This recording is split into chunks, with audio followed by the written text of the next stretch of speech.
So the funding has finally come in. We finally got some brand new jerseys here in the Stingers franchise mode for the first time, and I believe around 20 to 30 years it's been the first time that we got jerseys, brand new jerseys from the organization. So the organization finally got some new funding, and now take a look at these, I guess, sexy looking jerseys though. These jerseys look nice though. The sleek looking black unis as, I believe, are away unis, and now we do have those yellow ones as our home ones. So the home ones you'll see later on in the episode as displayed in the gameplays, obviously. And take a look at those away ones though. They almost have like almost an Atlanta Hawks almost influence on the jerseys, just based on the fact the black pattern. If you look closely though, you do see a little bit of a pattern in there in the blackness. Plus you got the new logo font, or the new number and name font on the back of the jerseys, which looks pretty good, I guess, too. So hopefully you guys like them. Post in the comments below if you like the new jerseys or not.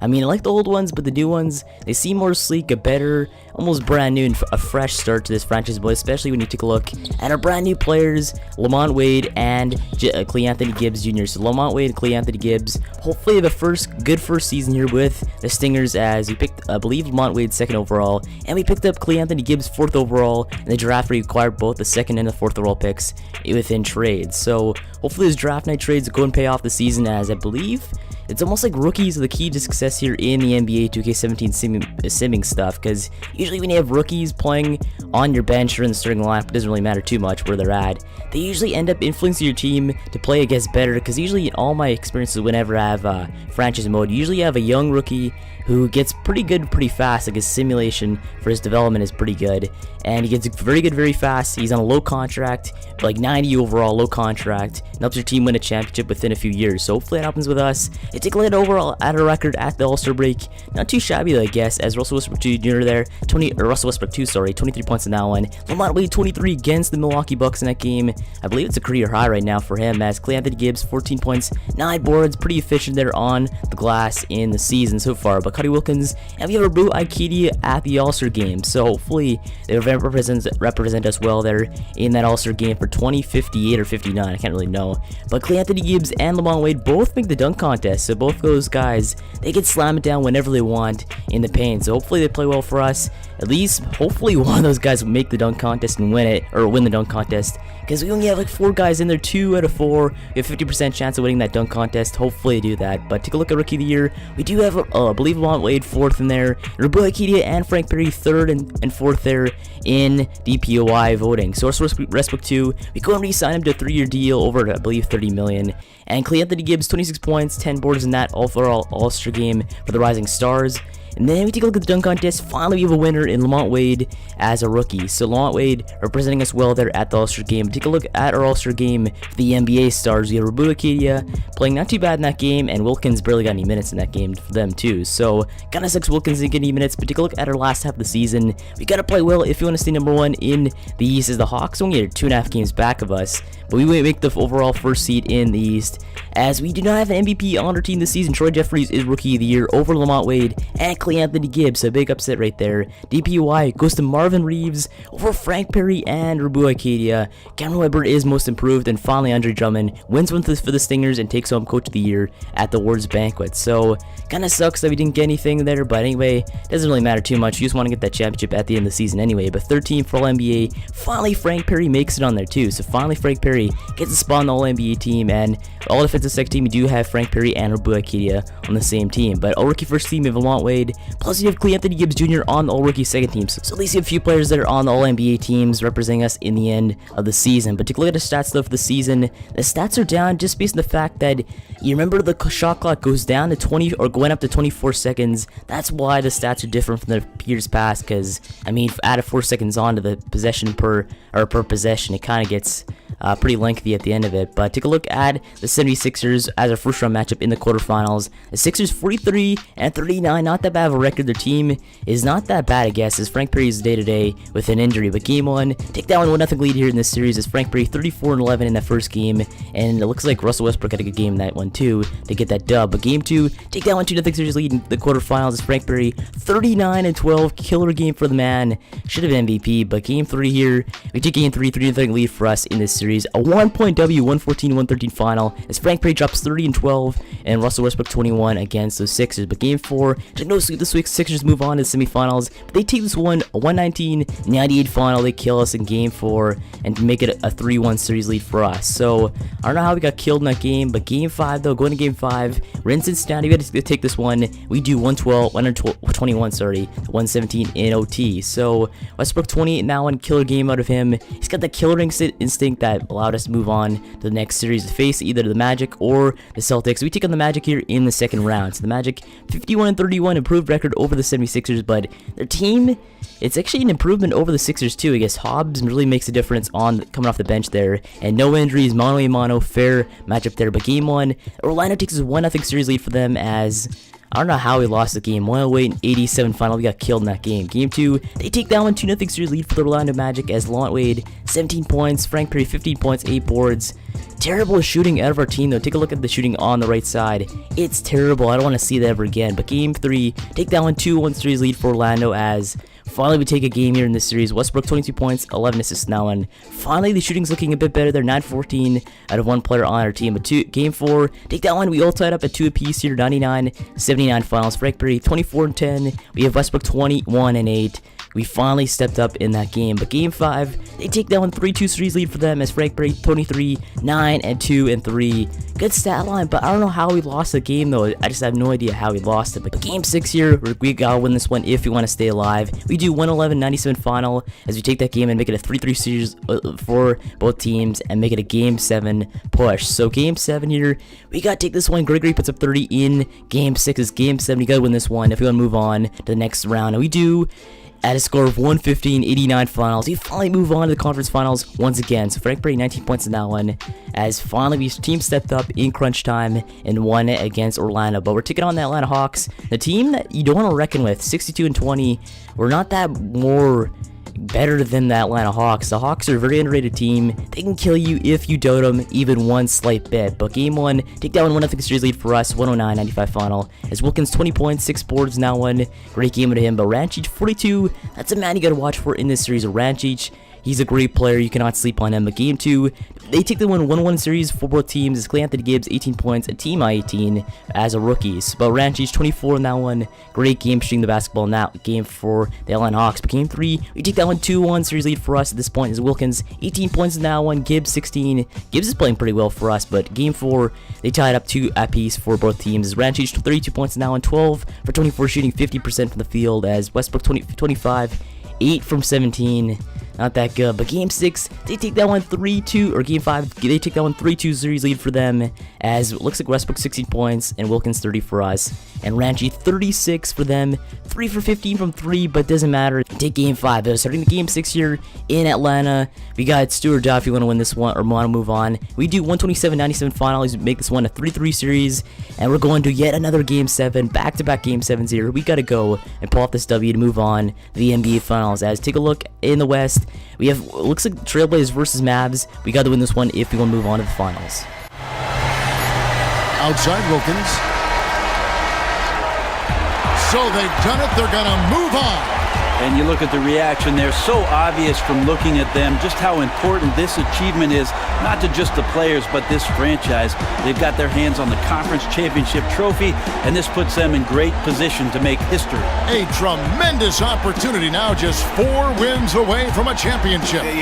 That's right, so we win yet another conference championship, move on to the NBA Finals, take on the Portland Trailblazers. The Trailblazers, they're, I believe, like the 6th or 7th seed. They're pretty far down there, but don't doubt them. 49-33 record. Their team is looking not too bad at this point, as our team of Westbrook, Wade, Wilkins, Gibbs. Looks like Gibbs and Wade both into the starting lineup. We have Hope, Ballesteri, Jorge Barrea Jr., and our bench looking pretty good right now. But Westbrook and Frank Perry both out with injuries.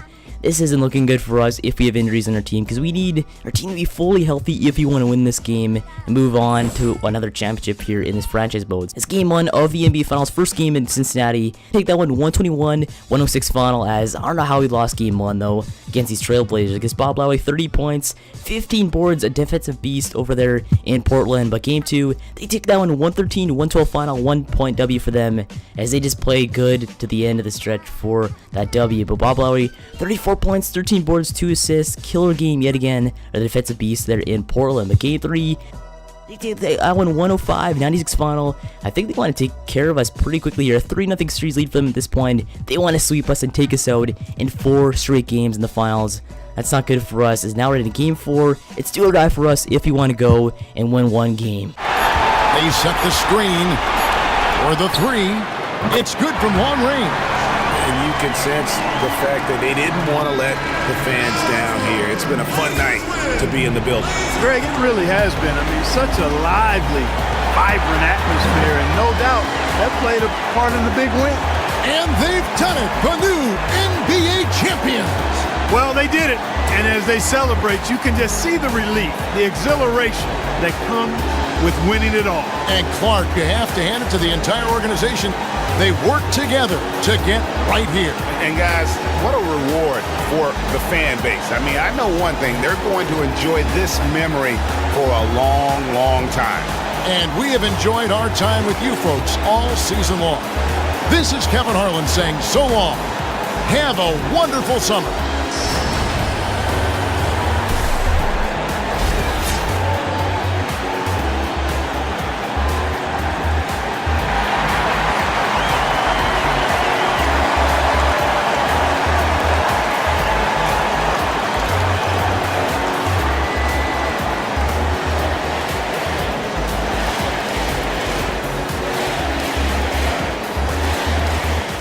As embarrassing as we go and get swept in the finals, as Bob Lowry is your finals MVP that are in a Trailblazers championship W. So the Blazers are so good. I guess we underestimated them, and that's why we lost the series. So it's a terrible overall series. I want to win at least 1 game though.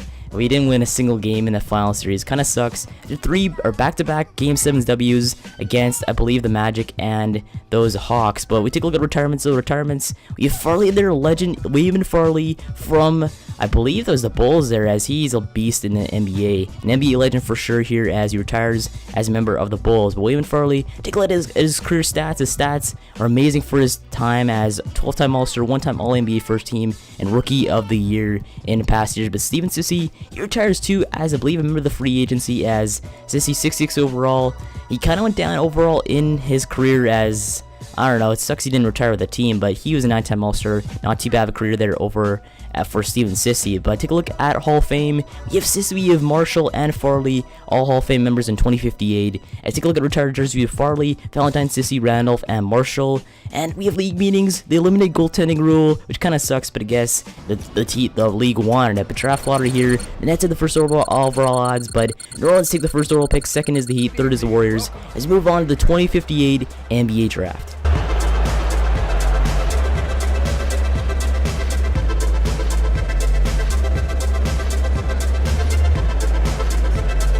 With the first pick in the NBA draft, the New Orleans Pelicans select Howard Gregory from the University of Florida.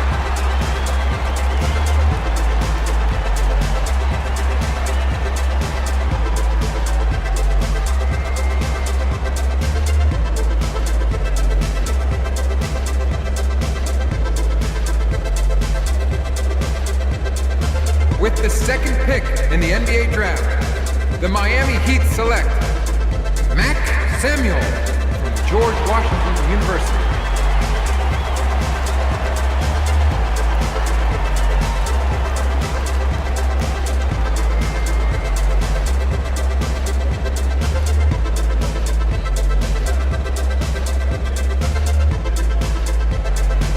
With the third pick in the NBA draft, the Golden State Warriors select A.C. Hansen from Oklahoma State University.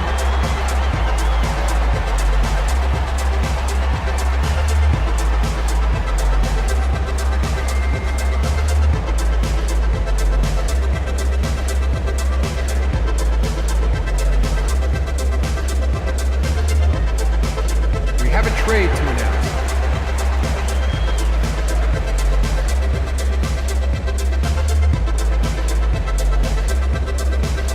With the fourth pick in the NBA draft, the Sacramento Kings select Reggie Fisher from the University of Maryland.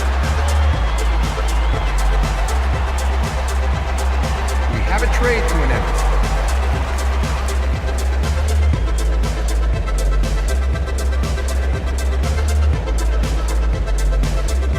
With the 5th pick in the NBA draft, the Phoenix Suns select Jermaine Taft from the University of Memphis.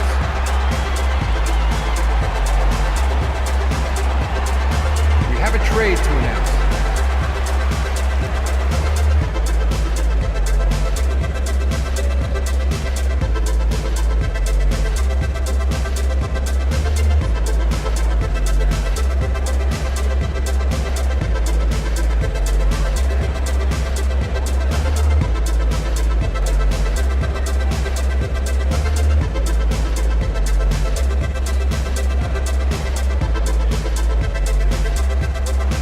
With the 6th pick in the NBA draft, the Orlando Magic select the 20-year-old big man from DePaul University.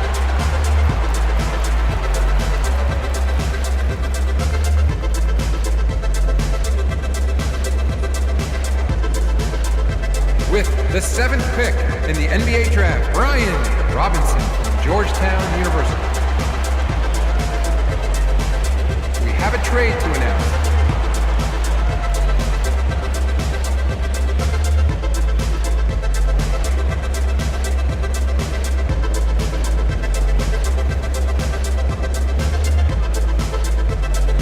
With the 8th pick in the NBA draft, the Philadelphia 76ers select Calvin Hunt from UCLA. We have a trade to announce.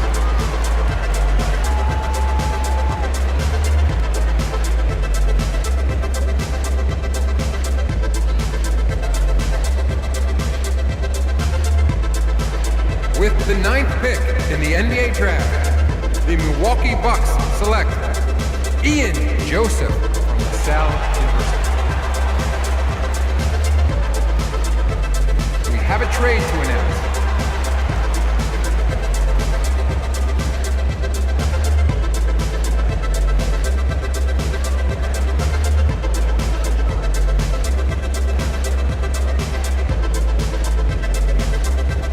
With the 10th pick in the NBA draft, the San Antonio Spurs select Gregory Ford from the University of South Florida. The 44th pick in the NBA draft, Emmanuel Sané from France. This draft was underwhelming for the first overall pick, 78 overall, 21 years old, but the rest, I mean, it's decent though for the top 10 though. You get a few studs, I guess, with the 74, but still, the 74 is not that good, I guess, for sort of a career, even though, I don't know, it's an alright draft, I guess. It's not the worst, but it's not the greatest draft I've ever seen. Last year's way better with Anthony Gibbs, Lamont Wade, in that draft class. But option summary for the league is barely any options that are declined, so you're not going to see that great of a free agency out of this series. But I guess not too bad of a free agency is we have Haley, we have Todd Davis, Reed, Cole, and Thon Reed once again as not too bad of a free agency class. You pick up Jeremy Ellis there, 70% overall, not too bad of a bench player for the bench as we try signing some players. We have no cap left, so we sign our 2nd round pick, Emmanuel Sané, to a overall contract. As now, take a look at progression. Lamont Wade goes up to 86 overall, great development year last year. As take a look at the draft class next year, not too good at all. First overall pick's pretty good, then plus 80 overall, but the rest, not that great. As I guess, let's start off here. Make sure to subscribe for more Stingers reactions. The coach will see you in the next one.